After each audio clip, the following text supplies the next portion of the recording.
Welcome to The State of the Laundry Industry with Laundromat, Episode 6, Futureproofing Your Laundromat's Revenue Stream. This episode is about future-proofing your revenue stream. I mean, isn't that why we started up laundromats in the first place, is to have a revenue stream that we could depend upon, that we could retire with, to help our quality of life? So what's more important than future-proofing your income? So we're no longer just running a day-to-day job where you clock in, you clock out. No, this is an investment. This is a business that has value. So how do you future-proof the revenue? And first I want to start off with how I came up with the idea for this episode. 3 times last week, this issue came up where last week I helped 2 different laundromat owners sell their pickup and delivery business. And it was pretty amazing because without pickup and delivery, and they were using our software, without pickup and delivery, they would have had nothing to sell. So this was something they built out of nothing that had value that they could have taken with them, or in this case, they wound up selling to another laundry operator who's doing pickup and delivery. So with one of them, their lease was expiring.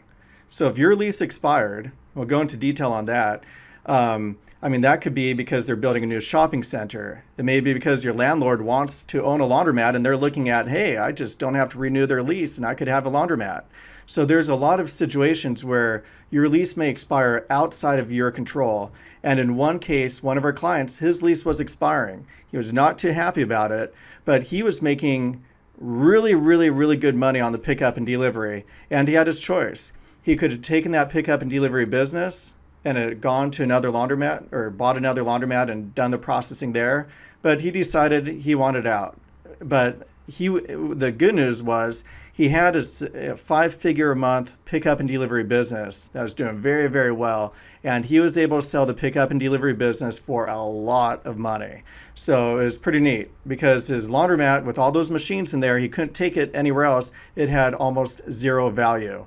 He wasn't able to renew his lease, and without a lease, how much is that worth? So he had a business that he could have taken somewhere else.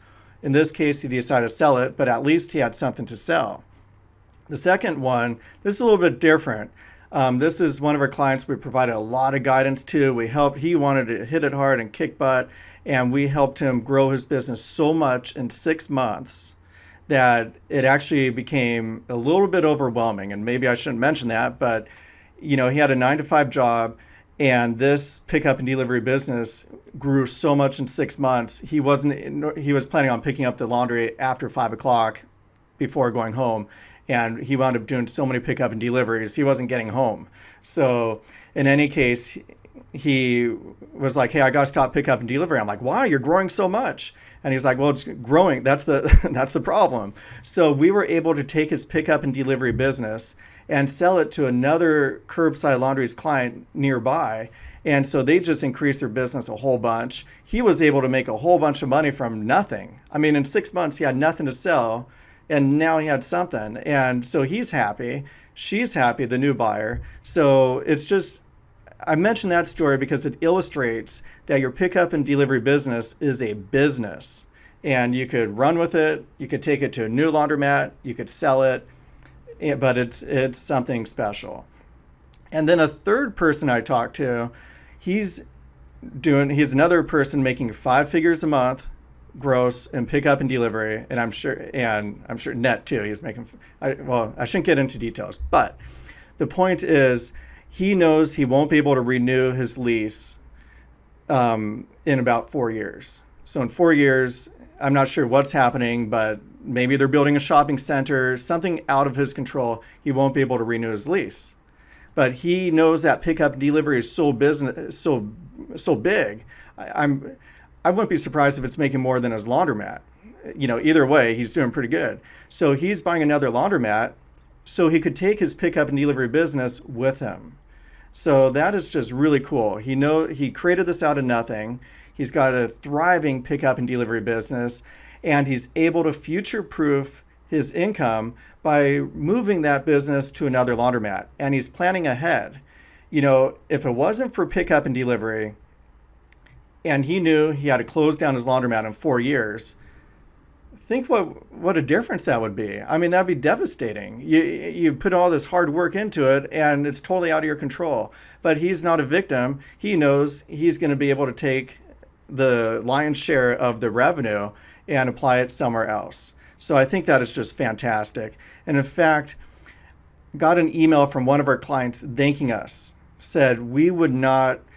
I should go find the email, but she basically said we would not be in business today without pickup and delivery. Why? Because COVID hit them so hard, and a dry cleaner nearby went out of business, and other places went out of business. But her pickup and delivery was thriving, and it carried her through very difficult times. So again, pickup and delivery future-proofed her business from a pandemic that she didn't see coming. None of us did. So it just is so important to diversify your income, because anything could happen. A new laundromat may open up across the street. Maybe they're able to get their machines for half price because they have a special connection with the manufacturer, and they're going to have brand new shiny machines. And how is your physical bricks and mortar presence going to compete against that? I mean, at our laundromat, for the longest time, we had about 20-year-old Wascomat machines. I mean, the Wascomat machines are great. They work great. I mean, they lasted 20 years, right? And we didn't really care too much about updating our machines because the pickup and delivery was doing so well. So again, older machines, once again, pickup and delivery could future-proof you against older machines, because chances are your machines will get older. And how often do you want to update and buy brand new machines and take on that more debt? That being said, we've got brand new Continental machines, and now our in-store business is more than paid for itself to update and get new machines. But then again, older machines, pickup and delivery could help overcome that as well. So if you want to learn more about pickup and delivery, we have webinars at curbsidelaundries.com telling you exactly how to get into pickup and delivery, because we've been there, we've done that, we know how to do it, we know the hurdles you'll run into and how to overcome those. And don't forget to subscribe to this channel, because we're always dropping new nuggets of information that we're experiencing firsthand, both from ourselves, our own perspective, and from our clients and what we're seeing around town. So thanks again for joining the State of the Laundry podcast.